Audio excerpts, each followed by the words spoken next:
Hello everybody, Hackendoc here. We're coming back with another tutorial for MekHQ. This is MekHQ version 50.10. If you're playing on a later version, then some of these things might have changed a little bit, but the vast majority of things that we're going to be showing today should be very similar to what it was at this point in time, or we'll put out a new updated video hopefully. So in this video, we are going to be covering the company generator tool within MekHQ, as well as how to assign support forces and make sure that they're working the way that they're supposed to, utilizing the veteran preset within MekHQ. So let's go ahead and jump on over to our game. So here we have a brand new campaign that we've started. We are starting during the beginning of the Civil War, and we are using the veteran presets for MekHQ in version 50.10.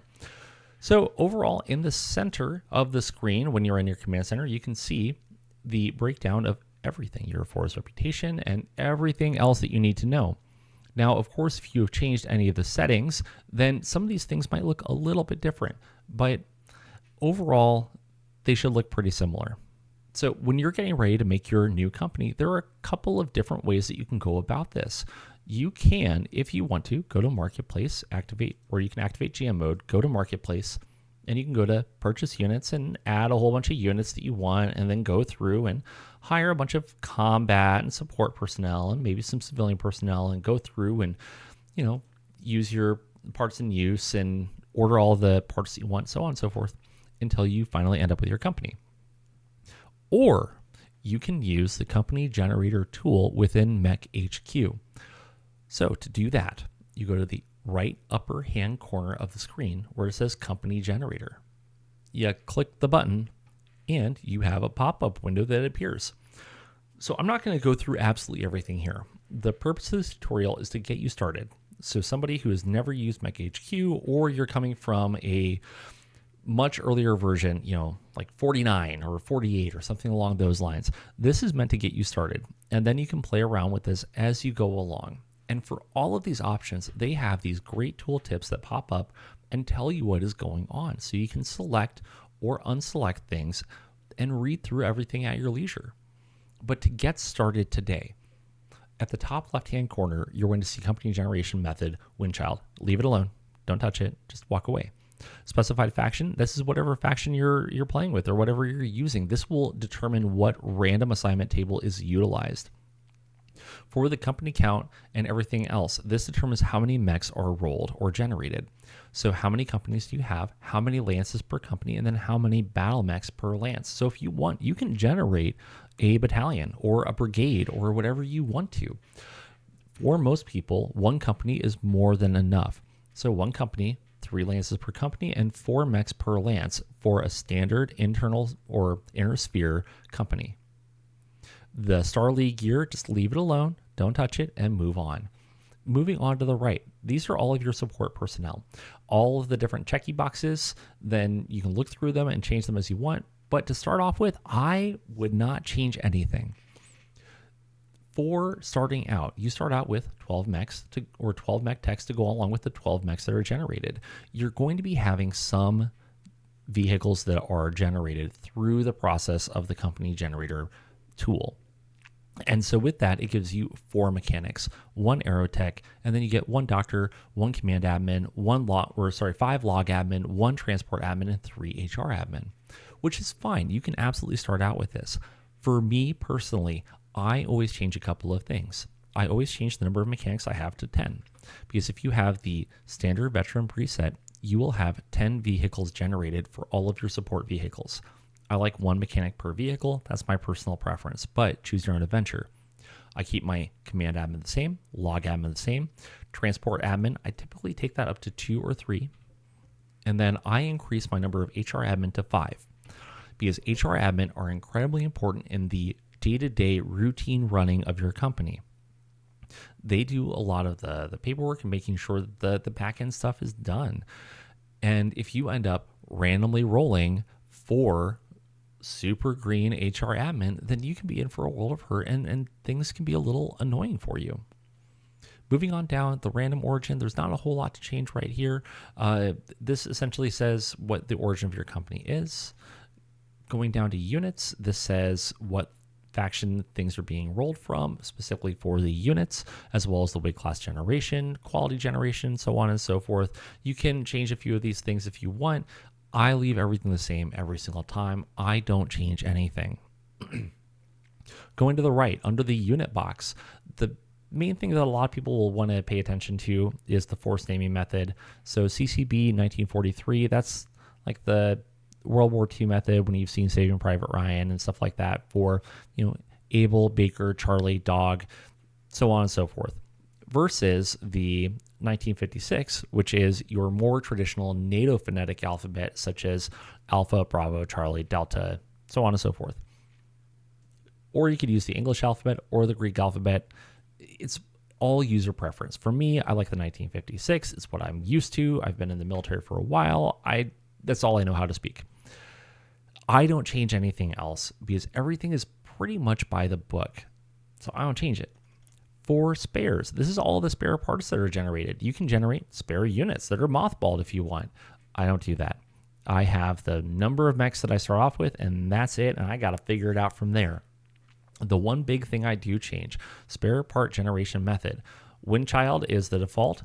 I always select Mishra. I'll let you look through it, but I feel like this is a more balanced and much better way of generating spare parts for the beginning of your game that makes a lot of sense.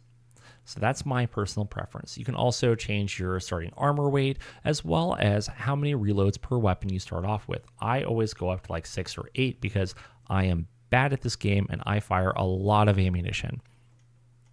Moving on down, your starting finances. So there are a couple of different ways that you can go about this. You don't even have to process finances if you don't want to, but you definitely can. You can just have a set starting amount of money, or you can randomly generate your starting funds. The default is 18d6 being rolled to determine what your starting funds are, which is fine if you are playing in like early succession war, maybe second succession war, or the Age of War. Those are all fine. But if you're playing in sometime after 3025, then that gets a little tight on the budget. And so I do recommend, and the tooltip also recommends this, as well as the campaign operations book. I'll recommend that you increase this by a little bit to generate a little bit more funding for those later eras. I have been playing a lot in the Clan Wars era, and so for me, I generally put this up to about 26, which is middle of the road for what's suggested there. The starting float is how much money you're essentially guaranteed to have still in the bank once everything is all said and done. And finally, down to the debits, this is what you're actually paying for when you generate your company. So you roll how much money you start off with, you pay for all your stuff, and this is what's actually being paid for. So if you don't want to pay for the ammunition when you start, unselect it. There are a lot of reasons to select or unselect those things. Again, this is all about the campaign that you want to play and how you want to play it. There's no right or wrong answer. It's just what you find joy with. Once you're all done with that, you are ready to generate your company. So you can click that little generate button and you're going to start getting a whole bunch of pop-up messages. Some of them might be babies being born. You might get 1, you might get 2, you might get a whole lot of babies. Ooh, exciting. And then you get some medals. And then you get all of the different pop-ups based on the settings that you selected. Now, one interesting thing is that all of the support units that are generated after the company is generated. So what that means is that all of the personnel that are generated for the support units are not actually part of the company until you assign them. And we'll get into that in just a second. So in this case, we have alternate advanced medical, so on and so forth. These are also the same pop-ups that you're going to get if you're advanced or you're upgrading from like 50.06, 50.07 into 50.10, and you're activating these things. Or if you started out with beginner settings and you want to start incorporating some of these other options, you'll get these pop-ups that kind of give you the things to start off with so you're not completely lost. Now we have fatigue tracking, so we'll have field kitchens. We have a MASH theater, so we have to have some place for a doctor to work. They don't just, magically work out in the middle of space. We have prisoner tracking, so we need security forces. We have cam op salvage, so it's going in accordance with the campaign operations salvage rules. And then StratCon, which means that we're also going to have convoy operations. And then we are ready to go. I am ready to serve with honor. So at this point in time, you might be thinking to yourself, man, I'm ready to go. I'm ready to take on a contract. I need you to wait. I need you to wait because if you go to your TO&E, you're going to notice that you're missing some things. So you're going to open up your company. You're going to find your mech lances and your mech company, and you're going to see all 12 of your mechs that are ready to go in lances, but nothing else. That's because, as I said, all of the support units get generated after the company generation tool actually runs. It's a secondary function. So you have to add all the support units to your company. So what I generally do is I have a separate company for all of my support personnel. So we'll go ahead and go up to our primary company. We'll click add force, and I like to label it something like rear detachment or rear det. That way I know very obviously this is not a combat force. And then we're going to go through and we're going to add 4 different forces. So we're going to have one labeled support. And we'll go ahead and open this up so we can see them be generated. We will go ahead and have another one that is labeled recovery, convoy, and finally security. Now, there are a lot of different ways to do this. This is just a way and the way that I commonly do it. Okay, so now we have the different lances. So support, this is where I'm going to be putting my MASH units, field kitchens, things along those lines. They will never be deployed. They just need to be accounted for in the TO&E so that the program or MekHQ knows that those are being utilized in that company function. Recovery is for our salvage units. And so we're going to be assigning those, and we are going to be setting that force as a salvage force. Convoy is for all of our convoy units, and we will set that as a convoy force. And security is what watches over our prisoners. And so we will set that as a security force in a minute. But let's go ahead and take a moment and assign everything to the different forces. And so in previous versions, you had to right click on the force. You had to add unit, infantry, light, foot platoon, and then you added each unit one by one, which is fine. But when you're adding 10, 12, 14 units, this gets rather tedious. In 50.10, they added the ability to go to hangar. And now you click, control, click, right click on the grouping, go down to assign force, and then you find where you're going to put them. And these are support, so we're going to assign them to support. And everything now is in the support force. Our recovery vehicles, we can assign all of our recovery vehicles to our recovery section. Our flatbed trucks are for convoys, so we can assign all of these to our convoy force. Now, we're not quite done yet, because if we stop here and we go to the command center, we'll see that we don't have a MASH capacity, we don't have a prisoner capacity, we don't have a field kitchen capacity. So what is going on? We'll go back to your TO&E.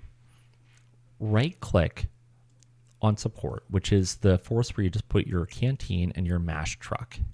You right click and you hit change force type and you say make support force. That says that these are now support forces.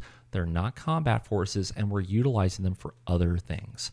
And now when you go back to your command center, when you assign a tech to all of these things, and then you go back to the command center,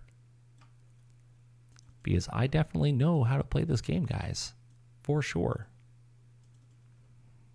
So we'll assign our techs. We now have everything set and ready to go. We go to our command center, and now our field kitchen capacity is 300. Our MASH capacity is 25.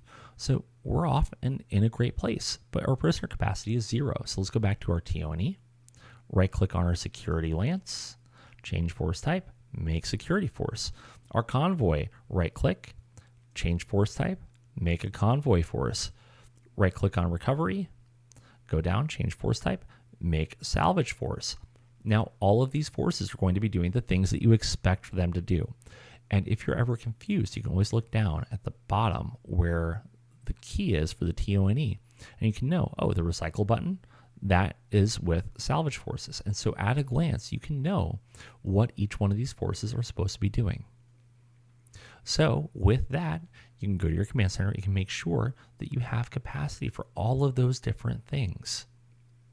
Now, the prisoner capacity isn't showing up correctly right now, which is largely due to, I think that we're not on contract, which is part of the problem, but it will show up appropriately when the time comes. Have no fears.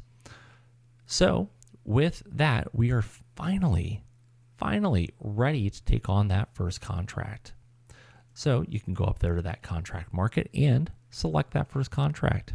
With all of that being said and done, there are a few other tweaks and things like that that we might have to make along the way. You can see our HR capacity is somewhat lacking. This is largely due to probably a lot of our HR admin being low skill. And these are things that we're going to go through in future videos. But this will at least get you started and moving in the right direction. I hope that you found this video helpful. If you did, go ahead and hit that like button. If you've been enjoying the videos on this channel, please hit that subscribe button and hit the little bell next to it so you're notified when there are new videos. If there's anything that you would like to have seen done differently or information that you feel like I missed, go ahead and leave a comment down below, and that way we can make sure we hit what you guys need the next time. If you want to see what our current campaign is doing and see the VODs, there's a couple of different campaigns that we have in playlists, or you can always hop on over to twitch.tv/hackanddoc and catch us live. I hope that you guys have found this helpful, and I hope that you enjoy playing Battletech using MekHQ. Until next time, take care. HackandDoc out.